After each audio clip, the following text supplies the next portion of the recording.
azkenean bikote harreman baten historia da, ez? Bikote harreman honek haien bizitza bir sortu nahi du, ezta? Eta ilusioarekin egin nahi du, eta idealekin egin nahi du. Baina, claro, esango nuke muina esfera intimo hori dela eta horretan dagoen tentsioa, ezta? Ideiak eta idealismoa eta praktikotasunaren arteko tentsioa. Baina jakina, bidaltzen badugu bikote egitura bat, azkenean egitura bat, estruktura bat da bikotea.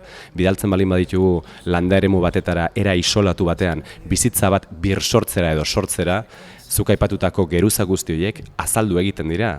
Azkenean, bizitzan konektatuta daude, ez? Eta hauek bapatean lurjabe dira, bapatean baso baten uzta bat esplotatu nahi dute, etekin bat atena nahi dute, seme alabak izan nahi dituzte, ezta? Oso maskulinizatua den mundu batetan daude murgilduta, orduan horrek gizon izate zera hori zalantzan jartzen du, ezta? Eta baita ere emakumearen, helenaren papera kosmogonia guzti horretan, ezta? Orduan, estrato guzti horiek edo geruza guzti horiek filman daude egon behar zutelako ukatzea litzateke nolabait filmari gauzak moztea. Gizon askorentzat pelikula ez erosoa izango dago. Helenaren pertsonaiak esan nuke ordezkatzen duela zuk aipatu duzun ingurune horretan alako iraulketa bat. Ez? Iban Iberari ez erosoa zaiona, eta uste dut hori ulertzen jakin behar dela ez eroso sentitzeko, ez?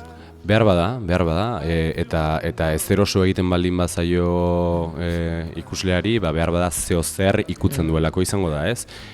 Gizontasunetik, edo klase sozialetik, edo txuri izatetik, ezta? Hortikan, azkenean, nik uste ez erosoa izan daitekela askotan filma, baina hori da baita ere bilatzen duna, zeo zer esaten dizu orduan, ez? Badago behintzat asmotik, nik Helena eta Ibani begiratu diet, baina baita ere nire buruari begiratu diot desente.